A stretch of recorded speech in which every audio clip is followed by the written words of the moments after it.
So for the last 2 weeks, we've lurched from one fiasco to another, played out on the national and international stage. There were press briefings and presidential statements filled with official lies. We've witnessed tragedies, late-night firings, policy changes, and clarification, also known as backtracking. And then we've come back for another round of fiasco.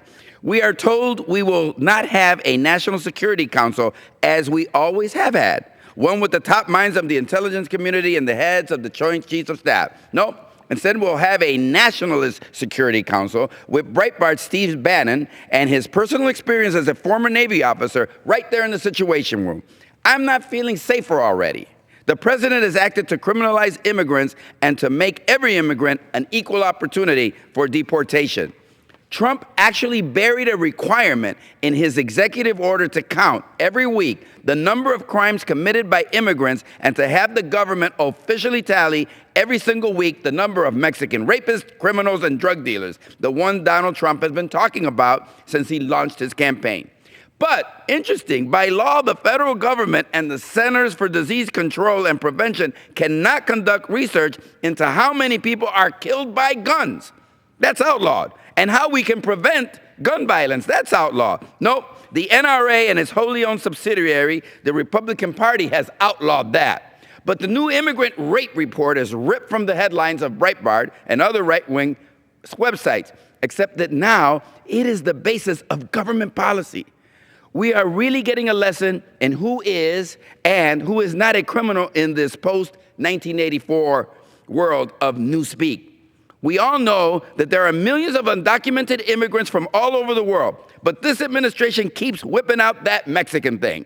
Let's face it, the people thinking up these policies think all Latinos are Mexicans and all Mexicans are immigrants, so if you're an immigrant from Mexico, except for a few good ones, you're a criminal, a rapist, or a murderer. Millions and millions of people who the president wants to deport are people with traffic violations. They drove without a license in many states because the state in which they live and pay taxes does not issue driver's licenses to them. They're moms and dads who came back after they were deported because that's what moms and dads tend to want to do, to be with their children, watch them grow up, nurture and love them. And Trump's targets include young people and teenagers who are listed on a quote-unquote gang registry because a local cop thought they dressed or acted like they might be in a gang. But if you hire maids or nannies and do not pay the proper amount of Social Security and FICA taxes, or if they are undocumented immigrants and you don't pay the taxes, you're not called a criminal. No, you're called a cabinet secretary. In fact, we'll put you in charge of the budget, including Social Security, the one you failed to pay. Or you can run the Department of Commerce, yes.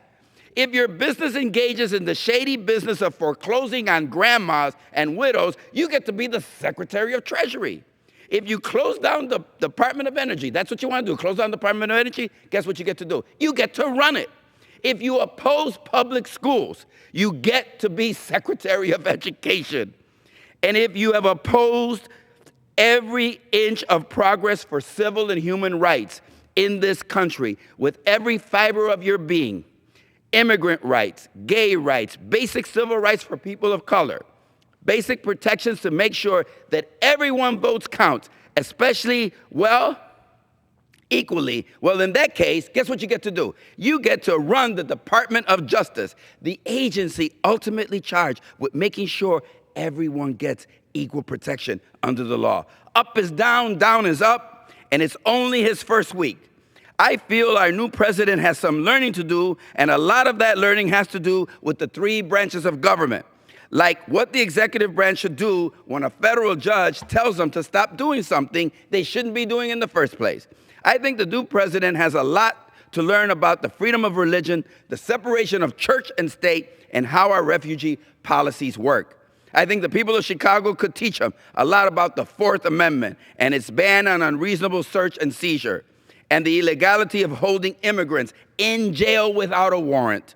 So I'm offering to give the president my copy of the Constitution, autographed by Khizr Khan, the father of a U.S. Army captain killed in Iraq in 2004, who asked a question I don't think any one of us knows the answer to. And that question is, Has the president ever read the Constitution?